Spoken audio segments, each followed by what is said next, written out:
Shalom, Chavarim. How do you do? Do you ever feel sad? Do you ever feel like maybe you want to cry? Sometimes we're told as boys we should hold what we're feeling inside. But holding our feelings inside can hurt us. On today's episode, we're going to talk about vulnerability. Vulnerability means being able to share things that are hard to share. And so, to start things off, I'm going to be vulnerable with you. I'm feeling very sad right now. My dad died last week. And we didn't like each other very much. He always worked really hard when I was growing up, and sometimes he'd miss important things like a birthday or a family vacation. He even missed my bar mitzvah. And so when I got older, I worked very hard too. I wanted to make my dad proud. I took over the family toy business. But I made a lot of mistakes. And I ran the business to the ground. My dad, he never forgave me for that.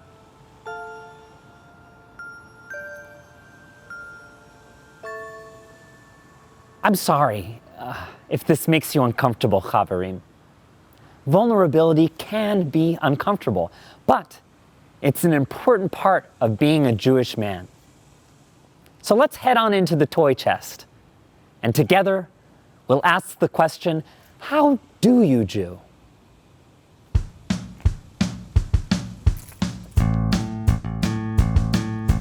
Life is such a mystery. See how the questions flow. Facts, traditions, history. I only want to know. How do you Jew? How do you Jew? How do you Jew those things you Jew? How do you Jew? How do you Jew? Jew those things you Jew. Generations come and go, the chosen people thrive. Every boy bar mitzvah man must keep the dream alive. How do you Jew? How do you Jew? How do you Jew those things you Jew? How do you Jew? How do you Jew? How do I Jew like you Jew Jew? Now's the time to learn, to love, to learn. How do you Jew?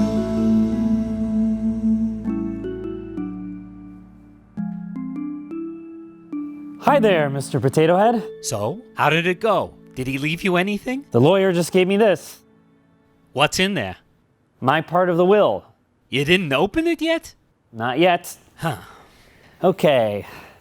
Are you all right, kid? I'm doing just great, and I'm so excited our friends are with us here today to talk about vulnerability. Oh, shit, I didn't even see them there. And we're just waiting for our special guest who should be here any minute. Actually, he's been here for hours. He said there's some kind of event here tonight. Oh, yes. Well, hey there. Prince Adam, thank you for joining us on How Do You Jew? I was just putting together some gift bags for tonight. This place is charming. Charming like a Manischewitz enema. I see you've met Mr. P. Don't call me that. I told Prince Adam that he could use the toy chest for a campaign event tonight after the interview. I'm running for city council. Very interesting. What? Oh, nothing. This will be fun to watch. Is there a working bathroom here? I'm so sorry. The closest bathroom is down the block at the 7-Eleven, and you have to buy something first. I use the bucket outside. Well, do you mind if we get started? Sure thing. So, to begin, should I call you Prince Adam, or do you prefer He-Man? I'll answer to either, but He-Man is really more my public-facing persona. Plain old Adam is fine. Great. Adam, then. So, Adam, we're here with boys from all over the world, and on today's episode, we're talking about vulnerability. Vulnerability is so important. I am so glad to hear you say that. Oh, God, I'm going out for a smoke. So, I'm thinking about your own personal journey. You were born on the planet Eternia to a human mother and an Eternian father. And then you discovered fabulous secret powers and became He-Man, Master of the Universe. And you even had to hide that from your own family. And now here you are, out and proud, a gay man embarking on a career in local politics. That must have taken a tremendous amount of courage. Well, to be honest, it wasn't easy. Usually when people look at me, all they see is this body. It took years to reconcile the part of me that is Prince Adam with the part of me that is He-Man. I thought of myself as the most powerful man in the universe. I think that's what kids liked about my show. When you're little, there's always someone telling you what to do, and so you think that real power is being able to do whatever you want, whenever you want. Yeah, I have the power. That was your catchphrase. That's right. And for years and years, I believed it. But what does it mean to have the power if I'm just a scared little gay boy hiding behind a wall of muscle? One of my closest mentors was Lou Scheimer, who produced the original He-Man series back in the 80s. Lou was a fellow Jew and really a father figure to me. Well, Lou's father was a Jewish activist in Germany in the 1920s. The story goes that he knocked out Adolf Hitler during one of Hitler's earliest anti-Semitic beer hall diatribes in Würzburg. Lou would tell that story all the time. It was important that people knew he came from a tough Jewish family. I think my He-Man persona, this persona that Lou helped shape, this powerful Aryan muscle man, has always been a way for me to be strong. Like Lou and his father before him, I refused to be another weak Jewish man. You wanted to be a muscle Jew. Exactly. I love it. We were just talking about this on a previous episode. So, did you and Lou stay in touch? No. When I came out of the closet, he pretty much cut all ties. He had his ideas about how a Jewish man should be, and that just wasn't me. I'm sorry to hear that. Thanks. Mr. Potato had mentioned that you just lost your father. I'm so sorry to hear that. Thank you. Thank you very much. Were you close? No, not in the end, no. I mean, my dad was a great dad growing up, but I think he was kind of like Lou, you know? He always wanted me to be tougher. I think he was worried that his kid was too soft. I understand totally. There were these times when he'd come home and he was always in excellent shape and he'd say, "Feel my muscles, give them a little squeeze." The worst thing was we'd go to the forest preserve and we'd be walking around and suddenly I'd be distracted by a bug or a flower or something, and I'd look up and he would be gone, which to this day I still don't understand because he was a fully grown adult giraffe, you know? He'd say that he was just hiding and then watching to see what I would do. Wow. It sounds a lot worse than it was. You must have been so scared. Look at me. I'm supposed to be interviewing you. You're just so easy to talk to. Well, thanks for sharing. So, you came out, and tell me a little bit more about how you got involved in politics. Well, those things kind of came hand in hand for me. When I first came out, I was just an absolute mess. It's a familiar story, sleeping with everyone under the sun, which was great, but there were a lot of men who were only interested in the whole He-Man thing. The harness, the hair, the sword, which I get. I mean, it's hot, right? Okay.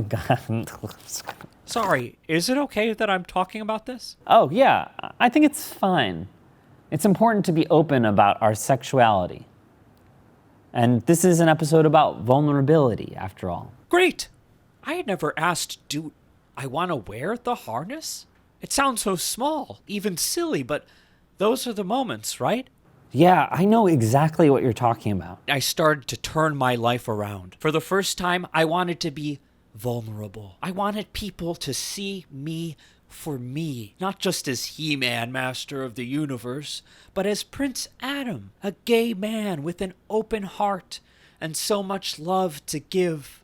My political career started at that moment. I realized that the power comes from allowing others to see who you really are. And that goes both ways. I have the power. No, we have the power. That's my campaign slogan. We have the power. And that knowledge can change the world. Wow, amazing. I'm so excited to have you here on How Do You Jew. Chavarim, what an incredible example of what a Jewish man can be. You're so sweet. Anyway, I won my first election last spring for the school board. We've done some really exciting things here in the city. New curriculum about emotional intelligence, working with our amazing teachers, and of course, a totally reimagined physical education curriculum. But that was just the start. I'll save the rest of my speech for later, but my platform for the city council is really exciting. We have the power! Thank you. Thank you so much for that. I think that is exactly what I needed to hear today. You're sticking around for the event, right? Oh, absolutely. Great. You're gonna love it. Well, Chavarim, I think that's all for now. But what a perfect note to end on. Now, we may be taking a little bit of a break after today's episode, so I don't know when we'll see you next, but I want to thank you for joining me on this journey to answer the question, how do you Jew? I hope you've come to learn that there are so many different ways to answer that question. I know that I've learned a lot. You're going to have a fabulous bar mitzvah. And I am so proud of you.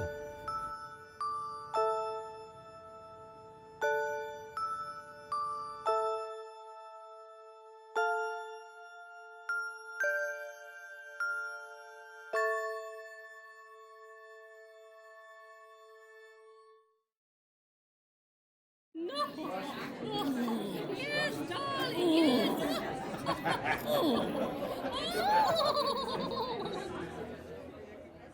So, did you open it yet? What? The envelope, your dad's will. Not yet. Don't you want to know what he left you? I deserve whatever I get. What about the toy chest? What about the show? Do you think I really have a future in children's television? I live in my father's storage unit. I ruined my father's legacy. I missed my chance to marry a presidential candidate supermodel scuba diving astronaut. Let's face it, I'm a loser. And I'm all alone. Hey, what about me? I'm here. I'll figure something out. What is this music? Oh, you have no idea what is about to happen. It's a campaign rally for Prince Adam. Your friend Adam is notorious. Tonight is gonna be lit. Here. What are these? I snagged us 2 of the gift bags. I recommend starting with the blue pills. Ease into it. Hello and welcome. All right, let's do this. Yes. Oh yeah, man, you I am super. I promise I won't talk for too long. There are so many better ways to use this mouth tonight. Remember to get out and vote on Tuesday. When you cast your ballot, remember the people in this room, the love we share tonight. We live in a world that is afraid of love, afraid of affection. We live in a world that is afraid of real vulnerability. So we build our bodies into hard shells. We make our homes into fortresses. We erect walls around our communities. What are we afraid of? I'll tell you what. We are afraid of our real power. The power to be vulnerable, to be soft, to change. We in this room know that the most powerful things are hard and soft. Vulnerability is strength. And so now comes the moment you've all been waiting for. Make sure to follow our community agreements posted at the welcome station. Take care of each other and have fun. Tonight, we reclaim our pleasure. We reclaim our power. That's right. We have the power. Now let's play! You're the best. Oh yeah. Oh yeah, that's... I'm super into this.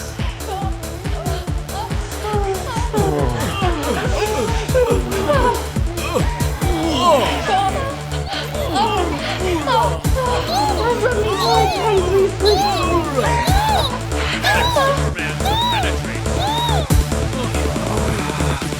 I'm a real American hero. I'm a real American hero. I'm a real American hero. Yeah. Oh, yes. Oh, I'm gonna spot all over.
I don't see any reason why Mrs. P needs to know about last night.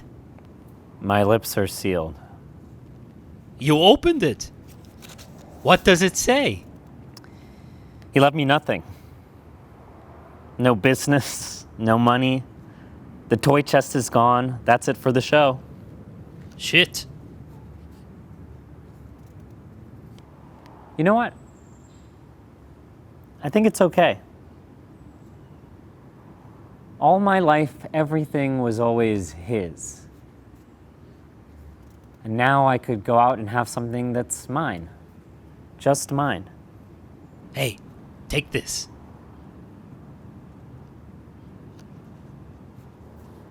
What's this?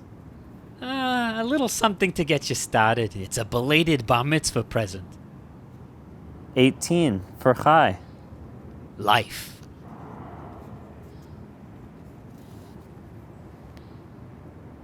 You know I'm a multi-millionaire, right? Yeah? So, you gonna ask me?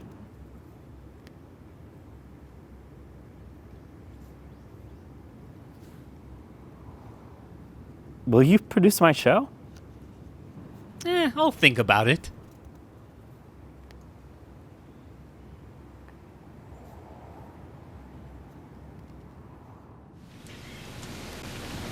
כי תבוא בחברך ואכלת ענבים, כנפשך סובך ואל כליך לא תיתן.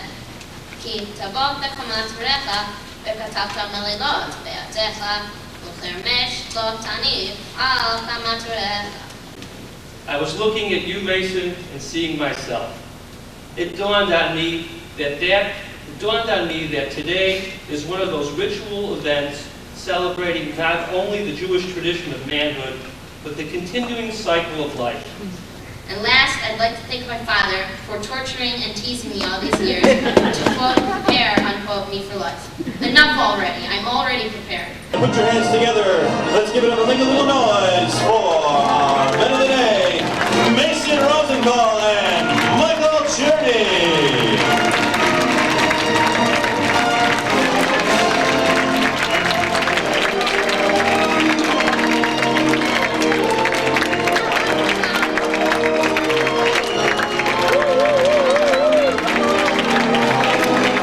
Hope everyone's having a great time. Thank you for coming. It's our video. No one else is going to see it. Well, thank me for coming. I deserve a lot of thanks.